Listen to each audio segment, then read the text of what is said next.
여러분, 우리가 하나님의 말씀, 성경에 있는 진리 그대로 믿고 산다는 특권이 얼마나 큰지 여러분 아십니까? 우리가 진리를 알고 산다는 것이 얼마나 중요한지 여러분께서 정말 느끼고 사시는지요. 여러분께서 제가 보는 눈으로, 또 제가 다니면서 이제 사람들을 만나고 상담하고 또 가르치고 설교하고 또 질문에 답할 때 제가 보는 사람들의 얼굴을 제 눈을 통해서 이런 것은 보실 수가 있었으면 참 좋겠습니다. 그러면 우리가 이 세상이 얼마나 혼잡한지를 여러분께서 이해하시게 되실 것입니다. 사람들은 진지하게 믿지만은 그러나 성서적이 아닌 비성서적으로 성경적이 아니게 마음대로 믿는 사람들이 세상에 얼마나 많은지 모릅니다. 또 진실된 마음을 가지고 있지만 그러나 밝은 진리, 예수 그리스도께서 말씀하신 진리 그대로 성경에 기록되어 있는 그 진리의 말씀 그대로 알기 위해서 헤매는 정말 방황하고 허덕이는 영혼들이 세상에 얼마나 많이 있는지 모릅니다. 또 적은 빛을 가지고 그것이 다인 줄 알고 정말 그 적은 빛을 가지고 붙들고서 그 속에서 정말 기쁘게 사는 그런 영혼들을 또 많이 만나게 됩니다.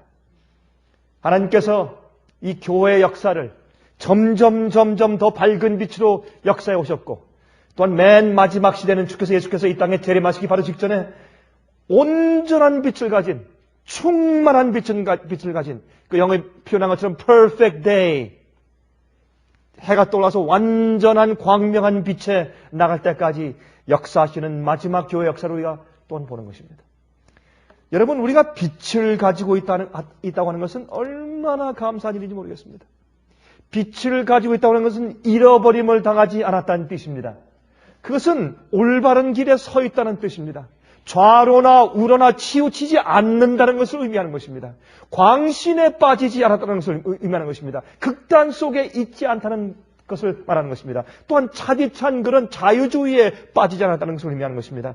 여러분, 많은 올바른 진리를, 모든 진리를 가지고 산다는 축복이 얼마나 큰가 하는 것을 여러분 가슴속에 느끼면서 사십니까?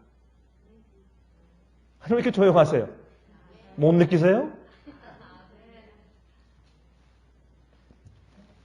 어떤 때 그저 우리가 이제 하는 생활이 바쁘고 하는 일이 바쁘고 어제 해가 떠올랐다가 지고 또 오늘도 떠올랐다가 또 지고 일상생활이 쳇바퀴에 다람쥐가 돌듯이 그저 계속 반복되기 때문에 우리 마음 가운데 진리를 아는 흥분과 감격이 사실 적은 것입니다. 그러나 매일 영혼들을 만나고 또한 투쟁하는 경험들을 해보면 그 주님의 은혜가 얼마나 큰 것인가 하는 것을 우리가 이해하게 됩니다. 제가 이제 이번에 제가 선교여행을 다니면서 어떤 경험들을 했는지를 제가 내일 제가 말씀을 좀 드리려고 하고 오늘은 우리가 성경을 좀 연구하겠습니다. 사도행전 1장을 좀 펴겠습니다. 사도행전 1장입니다. 사도행전 1장을 펴서 잠깐 보도록 하겠습니다. 여러분, 신약 성경의 사복음은 마태, 마가, 누가, 요한 사복음은 예수 그리스도께서 아브라함 때부터 구약 성경에 예언되었던 바로 그 성육신 하신 메시아 있음을 기록하고 있습니다. 그러므로 이 사복음은 예수님께서 구약 성경에 예언하신 하나님의 어린 양이요 바로 그 메시아이신 것을 증명하고 기록하고 있습니다. 또한 예수님께서 이 땅에 인간이 되셔서 어두움 속에 살고 있는 인간들에게 하나님의 사랑을 온전하게 보여주시고 또한 그 생애로 진리가 무엇인지를 보여주시기 위해서 이 땅에 오신 것을 기록하고 있습니다. 또한 십자가에 돌아가사 인류의 죄의 용서를 위해서 속죄의 제물이 되셨으며 또한 3일 만에 부활하셔서 인류의 구속사업을 위한 모든 일을 이루시고 드디어 승천하신 사실까지를 사복음은 기록하고 있습니다. 그러나 이 예수님의 생애와 거룩한 희생에 대한 복음이 이 세상에 효과적으로 전파되고 복음이 나가서 가르쳐진 일이 없다면 예수께서 이 세상에 100만 번 오셨다고 할지라도 그것이 무슨 소용이 있겠습니까? 주께서 이 땅에 오셔서 생애하시고 우리 죄를 위해서 십자가에서 돌아가시고 3일 만에 부활하시고 승천하신 사실이 이 세상에서 여러 번 있었다고 할지라도 그 복음이 세상에 전파되어서 알려지고 믿어지는 일이 없으면 그것이 무슨 소용이 있겠느냐 말입니다. 그러므로 사도행전은 사복음서의 계속입니다. 사도행전은 사복음서의 결론입니다. 그러므로 사도행전이 없으면 사복음서의 기록에 효과가 없는 것입니다. 그러므로 이 사도행전은 얼마나 중요한 위치를 차지하고 있는지 모릅니다. 아무리 하나님께서 큰 구원을 이루어 놓으셨어도 사람들이 알지 못하면 무슨 소용이 있겠습니까? 그러면 주님께서 교회를 세워서 복음을 이 땅에 어떻게 전파하시는지에 대한 예수님의 승천 이후에 어떻게 주님께서 당신의 사도들과 교회를 통해서 복음을 전파하셨는지에 대한 성령의 역사를 기록한 것이 사도행전입니다. 사실 우리 성경은 사도행전이라고 붙였지만 사실은 성령의 행전이죠. 사도들이 역사한 기록보다는 성령께서 그들을 통해서 무슨 일을 하셨는지를 기록한 책인 것을 우리가 이해하게 되는 것입니다. 여러분, 잔치를 배설했어도 초청하는 일이 없다면 누가 와서 참여해서 먹겠습니까? 그래서 주님께서 이 복음의 잔치의 사람들을 초청하는 역사를 기록한 것이 바로 사도행전인 것을 우리가 보는 것입니다. 여러분, 신약의 사도행전은 이 구원의 복음이, 이 큰 예수 그리스도의 구속의 은혜가 어떻게 이 세상에 전파되어서 이 복음을 믿는 자들이 구원 얻게 되었는지를 기록합니다. 그래서 이 말씀은 성령의 은혜를 느끼면서 감동을 받지 않고는 우리가 읽을 수가 없고 이해할 수가 없습니다. 여러분, 이 성경의 진리가 유대인의 종교로만 남아있으면 안 될 것입니다. 이게 나가야 할 것입니다. 그렇죠? 온 세상으로. 그래서 하나님의 교회가 출발하는 모습을 여기서 그리고 있다. 그 말입니다. 우리 사도행전을 읽지 말고 로마서 10장에 있는 말씀 먼저 읽어보십시오. 로마서 10장 11절부터 15절 보십시오. 로마서 10장 11절부터 15절 보시면 다음과 같이 사도 바울이 이제 설명합니다. 성경에 이르되 누구든지 저를 믿는 자는 부끄러움을 당하지 아니하리라 하니 유대인이나 헬라인이나 차별이 없음이라 한 주께서 모든 사람의 주가 되사 저를 부르는 모든 사람에게 부요하시도다. 누구든지 주의 이름을 부르는 자는 구원을 얻으리라. 그런즉 저희가 믿지 아니하는 이를 어찌 부르리요? 듣지도 못한 이를 어찌 믿으리요?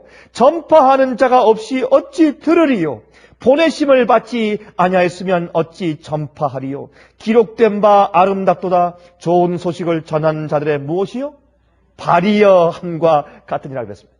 그러므로 여러분, 아무리 좋은 복음이 있어도 복음을 전파하는 자가 없으면 어떻게 들을 수 있겠는가? 그래서 좋은 소식을 전하는 자들의 발이여 함과 같다. 이렇게 여기 이제 구약 성경의 말씀을 여기 이제 인용해서 설명하고 있는 것을 우리가 보는 것입니다. 여기에 이제 여러분, 듣지 못한 자가 어떻게 믿겠으며 전파하는 자가 없으면 어찌 듣겠는가 하는 말씀을 여기 이제 사도 바울이 말하는 것입니다. 이것이 바로 이 사도행전의 의미가 아니겠습니까? 전파하지 않으면 어떻게 믿겠으며 복음이 우리를 변화시키지 못한다면 믿는 것이 무슨 소용이 있겠습니까? 그렇죠? 여러분, 로마서 1장을 좀 보십시오. 로마서 1장 이제.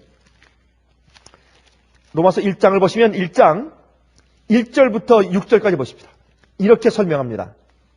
예수 그리스도의 종 바울은 사도로 부르심을 받아 하나님의 복음을 위하여 택정함을 입었으니 이 복음은 하나님이 선지자들로 말미암아 그의 아들에 관하여 성경에 미리 약속하신 것이라. 이 아들로 말하면 육신으로는 다윗의 혈통에서 나셨고 성결의 영으로는 죽은 자 가운데서 부활하여 능력으로 하나님의 아들로 인정되셨으니 곧 우리 주 예수 그리스도시니라.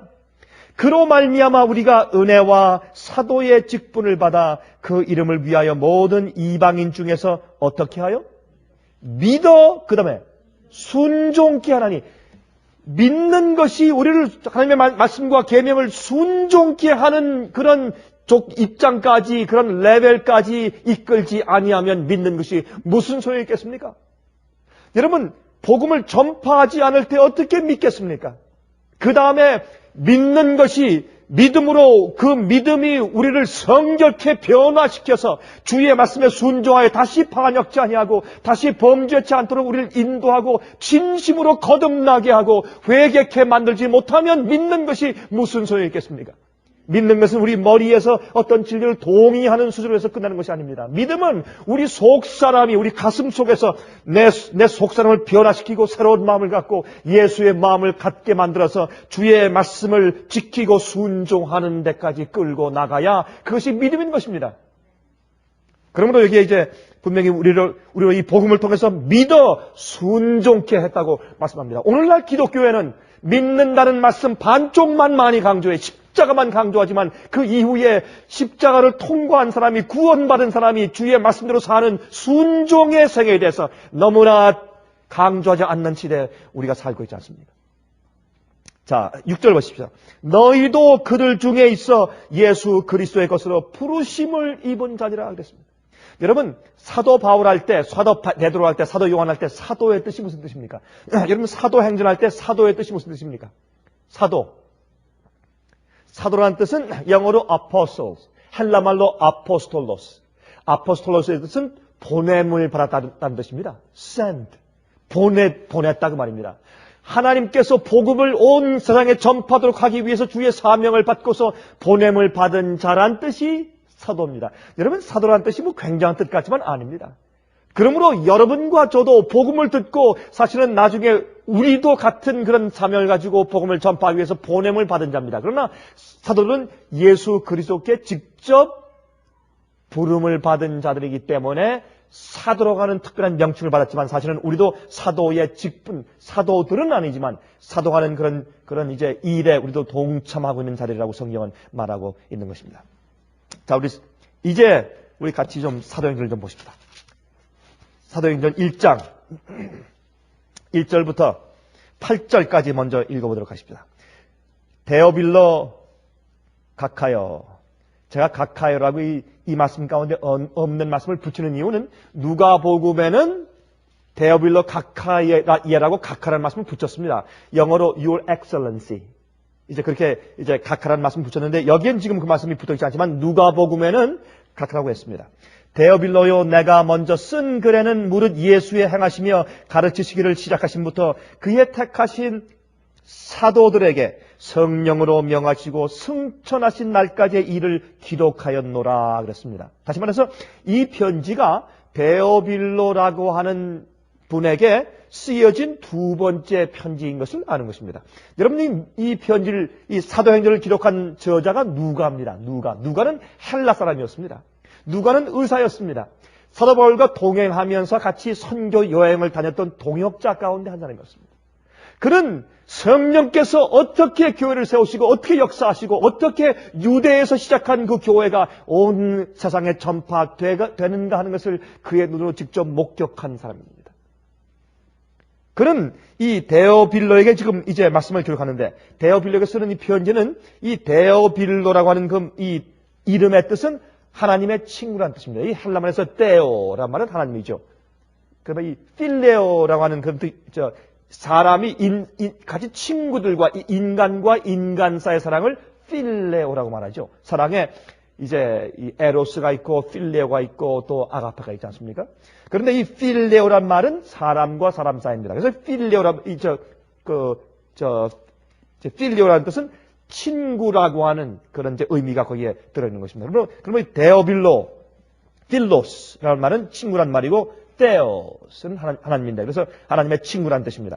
그래서 이분은 이방인이지만은 사실은 아마 그 옛날에 그 로마의 행정관들, 그 로마 제국의 각 그 지방에 흩어져 있는 행정관들이나 로마 총독들을 붙이는 그런 말을 각하라고 그랬는데 그 당시에 아마 그래서 이 데오빌로 각하여 한 것을 봐서 아마 로마 이 제국에 있는 한 지방의 행정장관이었을 가능성이 있다고 우리가 보는 것입니다. 그런데 이 사람이 하나님의 친구란 뜻을 가지고 이름의 뜻을 가지고 있는 것 같다 있기 때문에 아마 그가 그 진리를 사모하고 하나님을 두려워하는 이제 그런 사람이었다고 우리가 믿는 것입니다. 그런데 보세요. 그러므로 이제 누가복음에는 예수님의 생애를 기록했고 이제는 그 이후의 일을 기록한다고 여기 좀 말하고 있는 것입니다. 4절 3절 읽었습니까? 제가? 3절 읽었습니까? 3절 읽읍시다. 해 받으신 후에 십자가에 돌아가신 이후에 또한 저에게 확실한 많은 증거로 친히 사심을 나타내사 40일 동안 저에게 보이시며 하나님 나라의 일을 말씀하시니라. 다시 말해서 예수님께서 이 땅에서 이제 부활하시고 승천하시기 전에 잠깐 하늘에 올라가서 당신의 이제 희생을, 당신의 희생하신, 죽으신 그 몸을 잠깐 보이시고 당신의 희생과 제물이 하나님 아버지께 연락되었다는 확정을 받으신 다음에 잠깐 내려와서, 금방 내려와서 이 땅에서 40일 동안 거하시면서 당신의 종들을 가르치셨습니다. 여러분, 하나님의 아버지와 천사들과 함께 그렇게 오랫동안 떨어져 계셔서 그렇게 그리웠던 아버지를 만나고 천사들을 만나서 하늘에서 사는 것이 그렇게 좋으셨겠지만은, 그러나 주님께서 이 땅에는 인류들이 너무나 불쌍하고 그들을 너무너무 사랑하신지라, 우리를 너무 사랑하신지라 주님께서 하늘에 잠깐 가서 인사만 드리고 내려와서 40일 동안 더 이 땅에 머무시면서 12제자들에게, 그들에게, 물론 11제자들요, 또 주님을 따르는 백성들에게 계속해서 이제 시편과 모세오경과 또한 선지서들을 통해서 메시아가 이 땅에 오실 때 어떻게 오실 것이며 무슨 사명을 이루고 어떻게 가셔야 하실 것을 계속 다 예언을 가르치시고 가셨습니다. 그걸 말씀하시는 것이죠. 4절 사도와 같이 모이사 저에게 분부하여 말씀하시되 예루살렘을 떠나지 말고 내게 들은 바 아버지의 약속하신 것을 기다려라. 요한은 물로 침례를 베풀었으나 너희는 몇 날이 못되어 성령으로 침례를 받으리라 하였느니라. 저희가 모였을 때 예수께 묻자와 말씀하시되, 예수께 묻자와 가로되 주께서 이스라엘 나라를 회복하심이 이때니까 하니. 아직도 이 제자들은 말이죠, 아직도 이 예수님께서 이 땅에서 은혜의 왕국을 세우시는 그 의미를 충분히 이해하지 못한 것입니다. 주님, 이제 주님의 참 이스라엘 나라를 세우시고 회복하심이 지금입니까? 그러면 우리가 잘못 기대해서 주님께서 이 땅에 오셔서 십자가에 돌아가신 것을 우리가 오해했지만, 그러나 이제는 부활했으니까 이제는 그러면 주의 왕국을 지금 세우실 때입니까? 라고 묻습니다. 그때 7절 말씀하시되 때와 기한은 아버지께서 자기의 권한에 두셨으니 너희의 알 바 아니요 오직 성령이 너희에게 임하시면 너희가 권능을 받고 예루살렘과 온 유다와 사마리아와 땅 끝까지 이르러 무엇이요? 내 증인이 되리라 하시니라 그랬습니다. 여기에 보면 성령을 받는 것은 주의 복음을 전파해서 세상 사람들에게 예수 그리스도의 땅에 오심과 죽으심과 부활과 승천과 주님의 역사와 중보의 사업을 알게 하는 증인이 되게 하기 위해서 성령이 임하는 것입니다. 성령은 우리가 더 훌륭하고 능력 있는 그리스도인이라는 것을 증명하기 위해서, 어떤 능력을 주기 위해서, 표적을 주기 위해서 임하는 것이 아닙니다. 오늘날 교회의 성령에 대한 큰 오해와 잘못된 거짓 성령 운동이 교회들 가운데 그렇게 크게 임하는 것은 바로 여기에 대한 오해 때문에 그렇습니다. 성령은 예수 그리스도의 증인이 되게 하기 위해서 우리 마음에 주님의 은혜와 능력이 충만케 하기 위해서, 증인되게 하기 위한 힘으로 주어지는 것이 성령인 것입니다.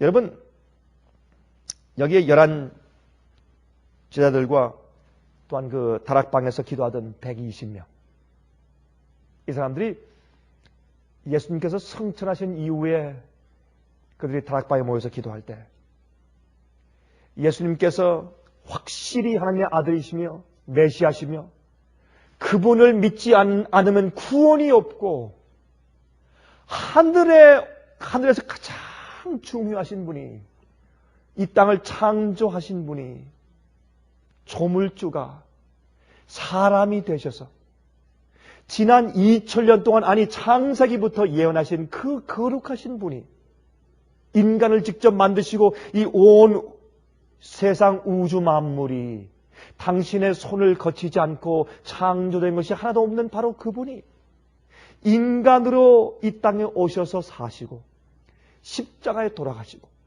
우리 죄의 죄책감과 죄의 그 대가를 대신 책임지시는 그 경험을, 그 고통의 경험을 하신 다음에 예언대로 부활하시고 또 승천하시고 이 엄청난 사실, 그분을 믿음으로 마음이 변화를 받고 그 십자가의 은혜로 구원받고 그 십자가 밑에서 마음의 변화가 생기고 사람이 바뀌어지고 그 이름을 믿음으로 구원하는 그 놀라운 소식, 놀라운 복음, 이것을 세상에 전파할 사람들이 이 복음과 소식을 알고 믿어야 구원을 얻게 되는데, 다시 말해서 그 엄청난 구원, 그 엄청난 영원히 살 수 있는 그 특권, 다시는 죽을 필요 없고 다시는 늙을 필요 없고 다시는 병날 필요 없고 다시는 이 땅속에 묻힐 필요가 없이 영원히 살 수 있는 그 영생의 특권, 이것은 그들이 지금 보고 만지고 같이 생활했던 그 예수를 믿는 바로 그것인데, 그들이 지금 막 전파하려고 하는 그 복음인데, 그들이 알고 깨달은 바로 이건데, 이것은 지금 유대교회는 거절해서 예수를 십자가 못 박았습니다. 이 거룩한 사명이 지금 그들 얻기 위해서요. 여러분 상상해 보세요. 그들이 이러한 엄청난 사명감을 마음 가운데 느끼고 모였을 때 그들이 어떤 마음으로 기도했겠습니까? 상상해 보세요. 여러분 요새 교회들 가운데 통성기도가 유행이죠. 통성기도. 한번 기도할 때 어떻게 이런 또 종을 갖다 놨네요. 또 누가. 제가 여행 갔다 오니까 없는 게 보입니다. 근데 통성기도할 때 꼭 이런 종이 필요하죠. 우리 통성기도 합시다. 그러면 교회에서 통성기도 하는데, 여러분 특별히 한국에 가서 교회 가서 통성기도 들으면 참 기가 막히죠. 고막이 나갈 것 같습니다. 이거 수천 명이 모여서 통성기도 할 때 확 하면 정신이 없어요. 어떻게 예배 드리는 시간에 그렇게들 하는지 모르겠어요. 하나님께서 귀가 먹으셨는지 그렇게 소리를 팍팍 질리고 통성기도 해야지 주님께서 들으신 줄 아는 모양이에요. 참 답답해요. 그래서 옆에 있는 사람들이 통성기도 할 옆에 있는 사람한테 얘기할 때 바로 옆에 있는 친구한테도 소리를 막 큰 소리를 해야지 들리죠. 그 정도로 크게 기도하다 종을 땅 치면 그만 조용해집니다. 여러분 그런 통성기도 들어보셨습니까? 못 들어보셨어요?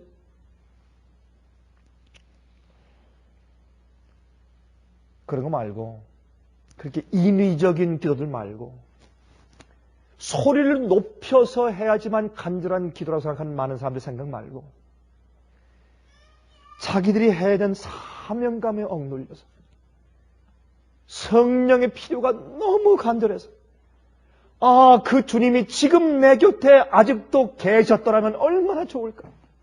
내가 물어볼 것이 이렇게 많은 줄 몰랐는데, 내가 해야 될 것이 이렇게 많은 줄 몰랐고, 내가 해야 되는데 내가 이렇게 연약하고 힘이 없고 말할 줄 모르는 것을 내가 정말 몰랐는데 내가 어떻게 하면 좋을까?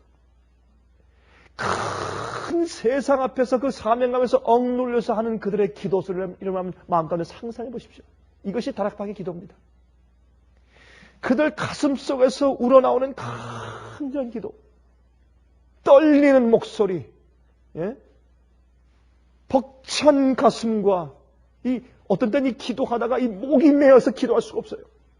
너무너무 그들의 마음이 간절하기 때문에 흐느끼는 기도, 회개의 기도, 간절한 열망, 이것 때문에 성령이 임했습니다. 또 성경은 말하기를 그들은 한 마음을 가지고 모였다. 진리를 이해하는 마음이 같았습니다. 어중이 떠중이 성경을 이렇게 믿고 저렇게 믿는 그런 것이 아니었습니다. 진리에 대한 같은 마음과 같은 이해와 동의를 가지고 모였습니다. 성경에 있는 하나님의 말씀의 가르침은 한 가지입니다. 두 가지, 성경을 이렇게 해석할 수 있고 저렇게 해석할 수 있고, 그것이 아닙니다. 성경의 가르침은 하나입니다.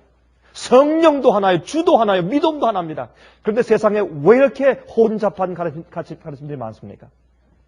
여러분들이시여, 그러므로 여기에 있는 사람들은 한 가르침과 한 마음과 한 영적인 경험과 한 회개의 경험과 한 마음의 같은 연합의 마음을 같이 모였습니다. 그리고 전혀 기도에 힘쓰며 성령을 받기 위해서 기도했습니다.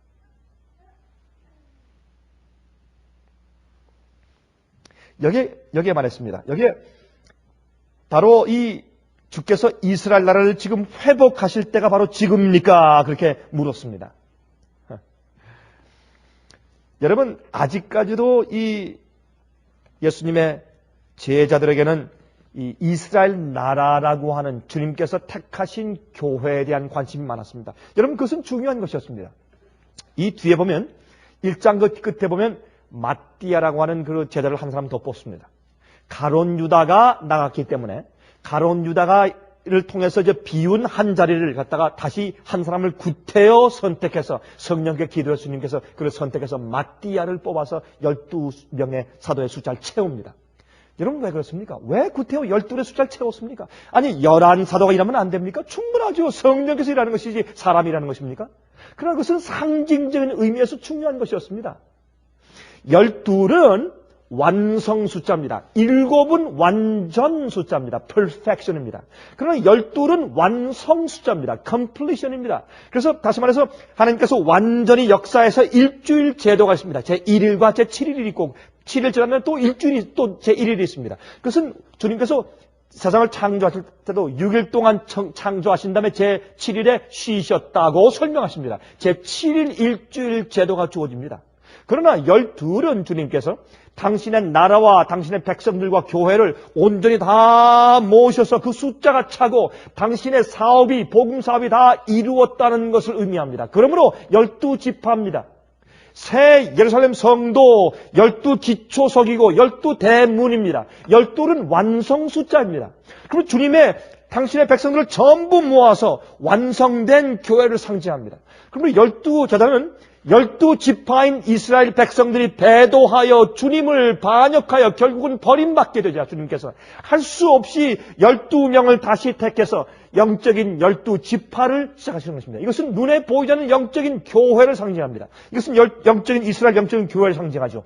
교회가 12지파를 대신해서 다시 영적인 이스라엘 나라로 시작하는 것을 상징하기 위해서 구태여 한 명을 더 뽑아서 12사도를 만들게 된 것입니다. 여러분 여기에 있는 말씀 보면 이제 성령에 대해서 설명을 하시는데 1장 8절에 우리가 읽은 말씀처럼 오직 성령이 너에게 임하시면 너희가 권능을 받고 예루살렘과 온 유대와 사마리아와 땅 끝까지 이르러 내 증인이 될 것이라. 여러분 이것은 참 흥미있는 말씀입니다. 이 복음을 전할 때 제일 먼저 어디예요?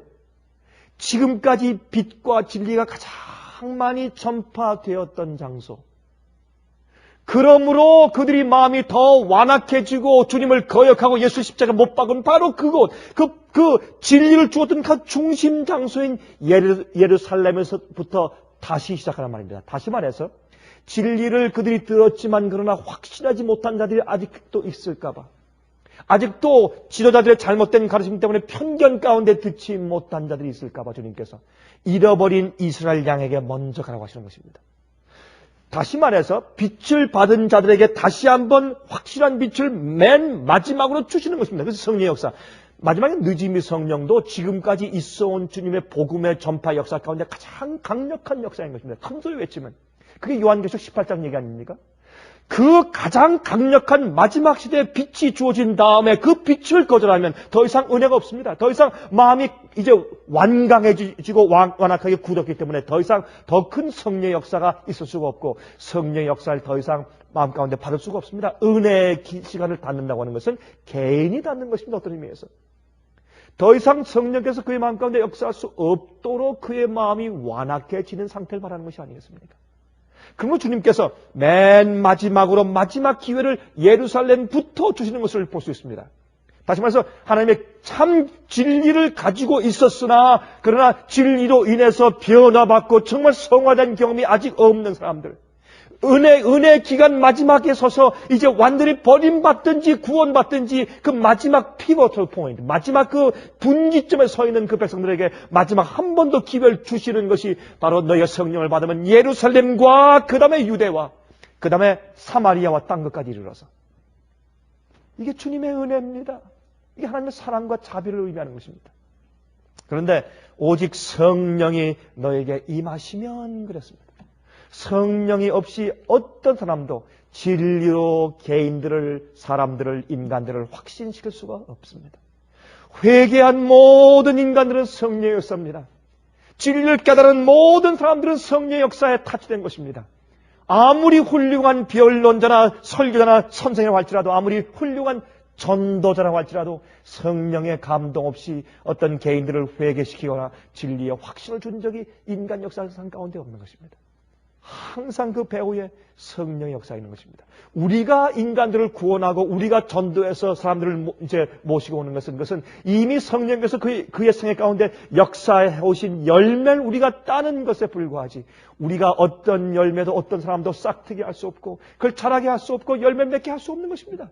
모든 것이 성령의 역사인 것입니다. 그래서 우리는 우리 생애 가운데 또 남들의 생애 가운데서 교회 생활 가운데서 성령께서 역사하시는 은혜를 항상 감지하고 인정하고 사는 습관이 필요한 것입니다. 성령에 대해서 항상 우리가 인식하고 필요를 느낄 때 성령이 임하는 것입니다. 여러분 성령의 필요를 느끼십니까?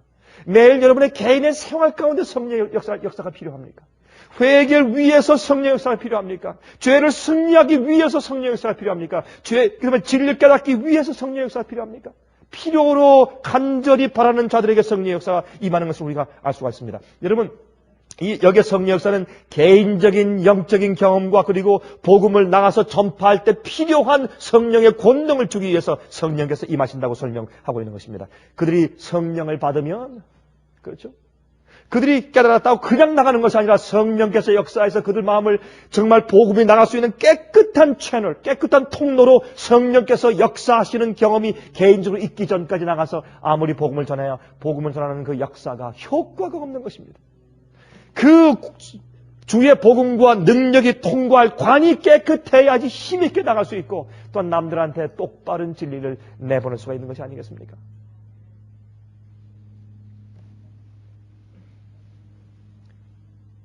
사도행적책 52페이지에 사도행전 말고 사도행적책 52페이지에 다음과 같은 말씀이 있습니다.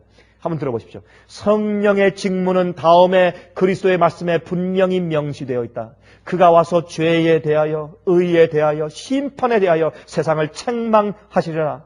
죄를 깨닫게 하시는 분은 성령이다. 죄인이 성령에 소생시키는 감화에 응답하면 그는 회개하게 되고 하나님의 요구에 순종하는 일의 중요성에 관하여 깨우침을 받게 될 것이다. 의에 줄이고 목말라 하는 회개하는 죄인에게 성령께서는 세상 죄를 지고 하는 하나님의 어린 양을 나타내 보이신다. 그리스도께서 이렇게 말씀하셨다.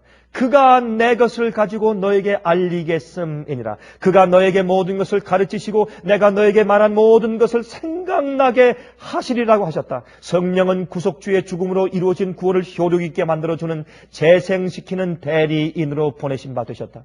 성령은 사람들의 시선을 갈바리 십자가 위에서 드려진 위대한 희생 제물로 향하도록 이끌고 하나님의 사랑을 세상에 나타내 보이며 죄를 깨달은 영혼에게 성경의 귀중한 것들을 열어 보이고자 끊임없이 역사하고 노력하고 계신다 그랬습니다. 다시 말해서 성령께서 말이죠, 구속주의 죽음으로 이루어진 구원을 효력 있게 만들어주는 재생시키는 대리인으로서 보내진 바 되었다 그랬어요. 예수께서 말씀하시기를 내가 가면 너에게 다른 보혜사를 보낼 터인데 그랬습니다. 예수께서 이 땅에 오셔서 돌아가시고 부활하시고 승천하신 그 거룩한 사실이 성령의 역사가 아니면 우리 죄들 마음 가운데 감지되고 깨닫고 확신될 수가 없다고 말입니다. 그래서 지금은 성령의 역사 시대에서 우리가 살고 있는 것입니다. 이렇게 또 말씀했습니다. 죄를 깨닫게 하시고 그 마음의 의의 원칙을 제시하신 성령께서는 이 세상 사물에 대한 애정을 제거하시고 그 영혼들을 성결에 대한 갈망으로 채워주신다. 매일 우리는 성령을 받아야 합니다. 그게 이름입니다. 우리 마음속에 간절한 성결에 대한 거룩한 생활에 대한 갈망으로 채워주시는 분은 성령이십니다. 여러분 성령이 필요하십니까?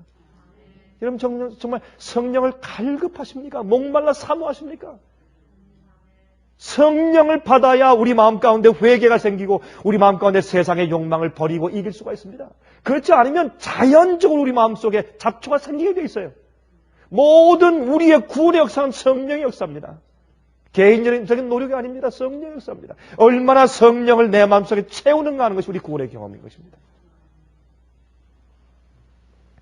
제가요, 이번에 이제 중국에 가서 제가 이 목사들을 제가 두 군데 가서 제가 이제 목사들을 가르치고 왔는데 한 군데 한 60여 명, 또 한 군데 한 50여 명, 두 군데 거의 한 60여 명씩 이제 갇힌 것 같아요. 근데 이게 비밀 집회이기 때문에 참 몰래 모여서 이제 집회를 해야 합니다. 그런데 두 번째 간 마을은 이 중국 남부에 있는 이 광주, 한국말로 광주죠. 광주라고 하는 곳에서 또 한 7시간 반 또 거기 공항에 내려서 또 한 7시간 반 또 차를 타고 올라가야 돼요. 중국 대륙은 크니까, 미국처럼 크니까 말이죠. 올라가니까 그 시골 마을 가운데 이 공지안은 우리 그 공자할 때 공자의 밭전자서 공전이죠. 우리 한국말로. 근데 이 공지안이라는 그 마을에 갔는데 거기는 이 아주 시골 마을이지만 거기에 이제 비밀 장소를 할 수가 참 할 수 있는 좋은 장소였는데 거기에 주위에는 삼계 주위에 있는 목사들이 많이 모였어요. 근데 거기서 한 가지 참 감동을 받은 것은 그 적은 시골 마을 교회 그 집회 장소의 책임자인 젊은 두 부부가 있어요. 근데 이제 식사할 때, 그곳엔 그 주위엔 여관과 호텔이 없어요. 그리고 함께 묵었어야 합니다. 참, 근데 좀 힘들죠, 여러분. 그들 묵는 그 속에 같이 묵고 지내는 것은 좀 힘듭니다. 아마 여러분들도 좀 힘드실 겁니다. 좀 힘든데, 같이 이제 지내는데, 이제 절 위에서 한 방을 치워줬어요. 근데 거기 이제 거하는데, 그 식사를 갖다가 이제 차려주고, 목사님 이렇게 지저분한 곳에 거하게 해서 죄송합니다. 이제 말도 또 여러분 중국 사람들, 한국 사람들, 우리 동양 사람들은 우리 그 의식과 문화가 비슷하니까 늘 와서 이제 찬을 차려오면서도 너무 없어서 죄송합니다. 여러분 한국 사람은 똑같아요. 뭐 중국 사람도 다른 게 없어요. 그런데 그렇게 하면서 보니까 그렇게 이제 음식을 차려오고 또 청소도 해주고 또 물도 떠오고 하는 그 부인이 젊은 사람인데 나이가 한 21, 대여섯 됐어요. 그 부인이. 남편은 그저 21, 7 됐습니다. 근데 젊은 두 부부가 얼마나 신실한 주의 종들인지 몰라요. 제가 지난번 한 2년 전에 집회 갔을 때 제 집회에 와서 참석했던 사람들. 제가 이 얼굴이 좀 익숙해요. 근데 그 부인이 7달 임신을 했어요. 근데 그 얼굴이 어린아이 같아요. 얼마나 순진하고 얼마나 의로운지 몰라요. 티가 없어요. 얼굴에. 예쁘다는 뜻이 아니에요. 의로워요, 얼굴이. 근데 제가 물었습니다. 이제 임신 몇 개월입니까? 예, 목사님 7개월 되었습니다. 아, 그래요. 근데 아이를 낳기 위해서 준비가 됐습니까? 뭘 준비했습니까? 그랬더니 웃어요. 이제 아기 낳을 때 아기를 좀 쌀 그런 포대기, 그런 이불 같은 거 준비됐습니까? 아니요, 그저 있는 걸 잘라서 하면 돼요. 아기 옷은요? 옷은 그저 많이 필요한가요? 그저 한두 개 있으면 되죠. 어린 아기요. 아, 그렇습니까? 어린 아기가 잘 침대는요? 베이비 크립. 그런 거 우리 필요 없어요. 그런 거 필요 없습니다. 그렇습니까? 그럼 어린아이를 태우고 적어도 바깥에 나가서 바람을 쐬울 때 태우고 갈 구루마. 그건 있겠죠? 아, 우리 그런 거 없어요. 그냥 안고 다니면 되죠. 업고 다니면 되고. 제가 이제 거기는 제가 지도자한테 이 사람들 한번 가보라 그랬어요. 제가 일부러 한번 가보라고. 전 나갈 수 없으니까 가보라고. 그래서 그 사람들 데리고 그 집을 가까운 데 있는 집을 이제 가서 봤습니다. 봤는데 중국 목사가 가서 보거든요. 저한테 목사님. 그 사람들 너무 가난하고 아무것도 없습니다. 중국 사람들 자기가 저한테 말하기를 그 사람들 눈에 너무 없고 아무것도 없고 가난하다 하는 것은 정말 없는 겁니다. 이건 말할 수 없는 것입니다. 집에 아무것도 없더래요. 그래서 그랬습니다. 하루는 제가 그 부부를 불렀어요.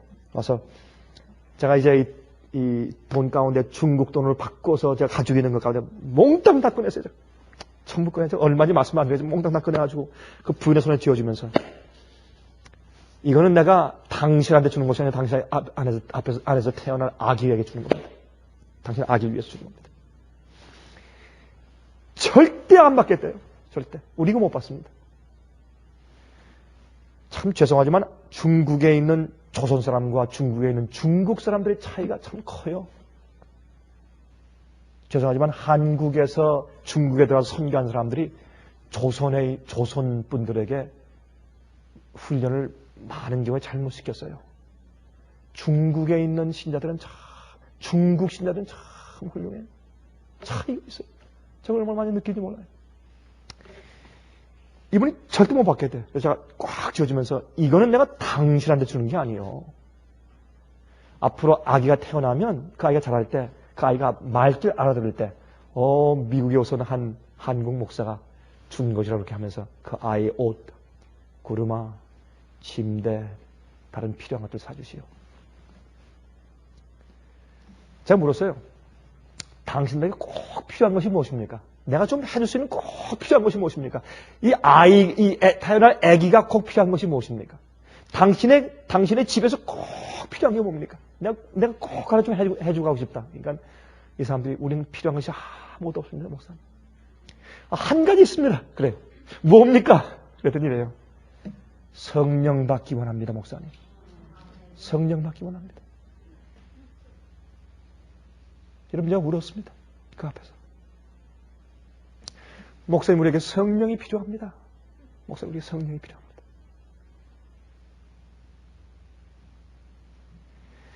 그만큼 간절하면 성령을 받는 것입니다.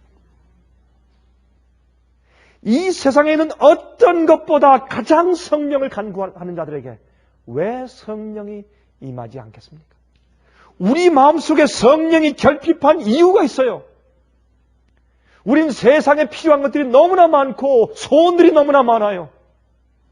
성령의 필요를, 영적인 능력의 필요를 너무나 느끼지 못하는데 왜 성령이 임합니까?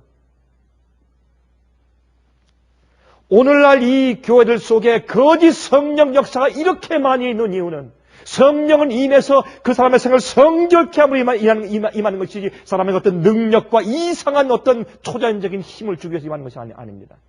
거짓 성령 역사가 교회에 이렇게 많은 이유는 또 성령이 이렇게 결핍한 이유는 두 가지 이유다가 그들 마음 가운데 인간적인 소원들이, 인간적인 교만의 필요가, 인간적인 물질적인 필요가 너무나 많기 때문에 그렇습니다. 여러분, 주님께서는 말이죠. 주님께서는 이 복음을 모든 사람들에게, 이 진리를 모든 이 땅에 있는 사람들이 어디든지 가서, 어디든지 있는 사는 사람들이 자기 주위에 가서 집어서 들 수 있을 정도까지 이 복음과 진리를 온 세상에 확산시켜 놓기 위해서 역사하시는 겁니다. 이것이 복음 전도고 이것이 사도행전이에요. 이것이 성령의 역사고 이것이 12사도가 한 것이고 이것이 성령을 오순절날 받은 120명이 한 것이고 이것이 초대교회 복음을 받은 이방인들이 나와서 한 일입니다. 이것이 사도행전의 역사예요. 다시 말해서 예수 그리스도의 사복음의 예수님의 생애와 복음을 이 세상에 사는 어디에 살고 있는 누구더라도 자기 주위에 원하는 사람들이 와서 다 집어서 갈 수 있도록 복음을 확산시켜 놓는 일을 하는 역사가 바로 사도행전인 것입니다. 그 일을 여러분과 제가 해야 합니다. 그 일을 위해서 우리가 부름받았습니다. 특별히 마지막 시대 현대 진리, 확실한 성경에서 말씀한 정확한 진리, 온전한 진리, 어둠과 오류가 섞여지지 않은 순수한 진리, 이 마지막 현대 진리를 세상 사람들이 전부 다 이해할 수 있도록 확산시키는 일을 위해서 우리가 부름받은 것입니다. 우리가 그 일을 하는 것입니다. 그냥 복음이 아닙니다. 그냥 값싼 복음이 아닙니다. 잘못된 복음이 아닙니다. 오늘날 세상에 얼마나 그릇된 복음이 세상에 얼마나 많습니까? 반쪽짜리 복음, 인간을 정말 변화시키지 못하는 복음, 그들을 구원할 수 없는 잘못된 복음이 세상에 얼마나 많이 있습니까? 그러나 예수께서 말씀하신 천국 복음, 주께서 가르치신 그 있는 그대로의 진리와 확실한 복음을 우리를 변화시켜서 순종케 만드는 그 믿음 말입니다. 이것을 가르쳐서 세상의 복음사업을 끝마쳐야 하는 것입니다. 이것이 현대 진리입니다. 이것이 마지막 복음입니다. 이것이 영원한 복음이라고 요한계시록 14장은 설명하고 있습니다. 이것이 마지막 기별입니다. 여러분, 이스라엘을 세우신 목적이 무엇입니까? 여러분, 찾지 마시고 들어보세요. 출애굽기 19장 5절 6절에 말씀하기를 세계가 다 내게 속하였나니 너희가 내 말을 잘 듣고 내 언약을 지키면 순종이 들어있죠. 너희는 열국 중에서 내 소유가 되겠고 너희가 내게 대하여 제사장 나라가 되며 거룩한 백성이 되리라. 너는 이 말을 이스라엘 자손에게 고할지니라. 그 당시 이스라엘 백성을 택하시고 이스라엘 백성들이 그 하나님의 백성이 되고 하나님께서 그들의 하나님 대신 그 이유가 어디 있어요? 그 조건이 어디 있습니까? 그들이 주의 말씀과 언약을 지키면 순종이었습니다. 아담과 해와가 쫓겨난 것은 불순종의 이유였습니다. 믿음과 복음을 믿을 때 능력을 받아 성령이 우리 속에 임하시면 우리가 피언을 받고 예수의 마음을 받은 다음에 주의 말씀과 언약과 뜻대로 계명대로 사는 순종이 생기지 아니면 그 믿음은 잘못된 믿음입니다. 그건 가짜 믿음이에요. 이사야 43장 1절 7절 보세요. 야곱아 너를 창조하신 여호와께서 이제 말씀하시느니라. 이스라엘아 너를 조소하신 자가 이제 말씀하시느니라. 너는 두려워 말라. 내가 너를 구속하였고 내가 너를 지명하여 불러나니 너는 내 것이라. 물은 내 이름으로 일컫는 자 곧 내가 내 영광을 위하여 창조한 자를 오게 하라. 그들을 내가 지었고 만들었느니라. 주님께서 당신의 품성을, 당신의 진리를 세상에 나타내 보이는 그런 대표자들로 만들기 위해서, 증인으로 만들기 위해서 창조하고 택하신 것이 이스라엘 백성입니다. 주님의 말씀대로 사는 진리를 대표할 수 있는 교회, 당신의 진리를 대표할 수 있는 나라를 택하신 것이 이스라엘이에요. 그게 목적입니다. 마찬가지로 지금도 영적인 이스라엘 교회를 택하신 이유는 주의 진리와 말씀과 언약과 주님의 계명을 세상에 증거할 수 있는 증인 되게 하기 위해서, 하나님의 성품을 나타내는 자를 되게 하기 위해서 택하신 것이 교회인 것입니다. 그렇게 하기 위해서 그들이 성령을 받아야 합니다. 성령이 없이는 일을 할 수가 없습니다. 증인 되기 위해서 너희가 위로부터 성령을 받으면 세상을 대해서 내 증인 될 것이라고 말씀을 했어요. 에스겔서 39장 27절 곧 내가 그들을 만민 중에서 돌아오게 하고 적국 중에서 모아 내가 열국 목전에서 그들로 인하여 나의 거룩함을 나타낼 때라. 누굴 통해서? 이스라엘을 통해서. 마지막 시대 누굴 통해서? 영적인 이스라엘 백성을 통해서, 교회를 통해서 하나님의 거룩하심을 나타내는 것입니다. 그것이 증인입니다. 주님의 진리대로 사는 것입니다. 교회는 주의 말씀, 성경 진리대로 살아야 할 것입니다. 진리를 믿고 아는 것이 아니라 진리대로 순종하고 따르고 살아야 할 것입니다. 그것이 교회입니다. 빛을 가진 백성들은 빛대로 사는 사람들입니다. 그 다음에 여러분 여기 이제 보시면 여기 보십시다. 우리 이 말씀 다 아시니까 9절부터 보면 이제 예수께서 승천하신 모습이 나오는데 9절부터 11절까지 본다라는 동사가 5번 나옵니다. 본다. 그 다음에 하신 말씀이 하늘로 가심을 본 그대로 오실 것이라. 예수님의 재림은 눈에 보이게 실제로 임하시는 것입니다. 그 다음에 그들이 모여서 전혀 마음을 같이하여 전혀 기도에 힘쓴다고 말씀했습니다. 그것은 무엇입니까? 같은 마음, 같은 회개, 같은 진리를 이해하는 사람들이 모여서 같이 주 앞에 연합하여서 성령을 위해서 같이 힘쓸 때 성령이 임했습니다. 그들이 승천한 감람산에서부터 여기 보면 이렇게 말씀했어요. 그들이 12절에 예루살렘에서 가까워서 안식일에 가기 알맞은 길이라. 그때는 안식일이었다는 뜻이 아니라 거리에 대한 표현입니다. 그 거리가 안식일에 가기에 알맞은 거리라. 다시 말해서 그 당시에 유대인의 법에 의하면 안식일 날은 약 반마일 이상 걸으면 안 됐습니다. 그것이 그 당시에 그들의 법칙이었습니다. 그러므로 그 당시에 약 반마일 정도 이내의 짧은 거리였다고 하는 그런 거리에 대한 표현인 것을 우리가 알 수 있습니다. 무리가 한 120명이 모여서 그들이 간절히 주 앞에 기도했습니다. 그때 그들이 예수님의 증인들이 시작합니다. 예루살렘이 뒤끓고 유대가 뒤끓고 사마리아가 뒤끓고 세상이 뒤끓었습니다. 여러분, 사마리아는 어떤 지역이었습니까? 사마리아는 유대인들과 이방인들이 혼혈을 해서, 유대인들과 이방인들, 진리를 아는 자들과 진리를 모르는 자들이 혼합해서 결혼한 그런 쉽게 해서 잡족들, 그 당시 많은 잡족들이 사마리아 사람들이었습니다. 이것은 우리에게 무엇을 상기하는가? 성경 역사는 항상 영적으로 반복합니다. 역사가 반복돼요. 우리의 경험도 이 성령을 받는 경험은 어디에서부터 출발합니까? 진리를 믿는, 진리를 아는 교회 속에서 다시 확증하고 그 자들이 진리의 오해를 풀고 진리를 받는 그 경험에서 출발하고, 거절하면 완전히 이제 은혜 시간이 끝나고 멸망당하는 것이죠. 그래서 교회에서 출발했다가 나중에 바벨론 교회로, 잘못 오류가 섞여 있는 교회들로, 잘못 믿고 있는 자들이 나가서 어떻게 해요? 사마리아인처럼 진리를 갖는 자들이 비진리를 가진 자들과 연합해 있는, 그래서 여러분 바벨론의 뜻이 무슨 뜻입니까? 혼잡, 섞였다는 뜻이 아니겠습니까? 그래서 예루살렘에서 유대로, 그 다음에요 사마리아로, 그 다음에요 세상에 믿지 않는 자들이 나가서 은혜 시간이 끝나게 되는 그 역사가 앞으로 반복될 것입니다. 옛날 초대교회의 이른 비의 성령의 역사는 늦은 비의 성령의 역사에서 반복될 것입니다. 이 일들을 위해서 우리가 어떤 준비해야 합니까? 매일 성령에 굴복된 생활을 살아야 합니다. 내가 개인적으로 주님께 증인되는 일을 하지 못하고, 내가 하나님의 성품을 내 속에 이루는 증인되는 경험을 일을 하지 못할 때 내가 어떻게 복음을 전파하는 참된 증인 될 수 있겠습니까? 우리에게 성령이 필요합니다. 우리에게 성령이 필요합니다.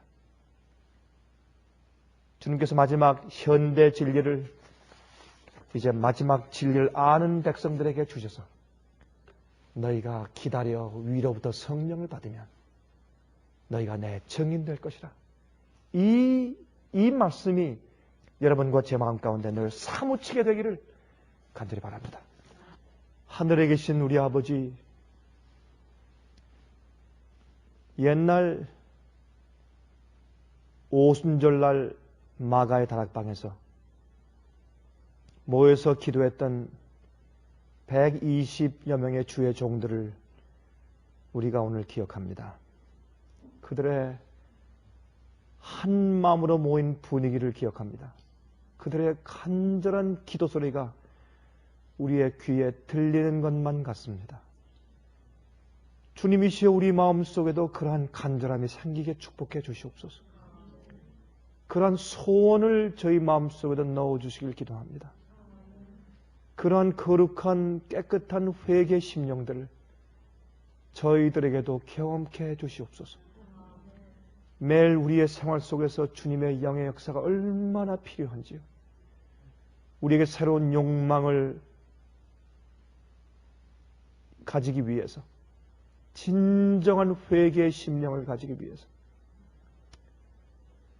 하늘의 능력을 얻기 위해서, 우리 속에 있는 죄의 본성의 욕망들을 승리하게 하기 위해서, 남들에게 어떻게 복음을 말할 줄을 알기 위해서, 분명히 설명할 줄 알기 위해서, 우리의 말에 힘이 있게 되기 위해서 얼마나 주의 성령이 필요한지 모르겠습니다. 약속하신 다른 보혜사 성령의 권능과 축복을 매일매일 저희 속에 허락하여 주시옵소서. 우리 마음속에 있어서 이 세상의 어느 것보다 그것을 더 귀히 여기게 저희 마음을 가르쳐 주시옵소서. 살아계신 예수 그리스도의 귀하신 이름을 의지해서 간절하게 기도합니다. 아멘.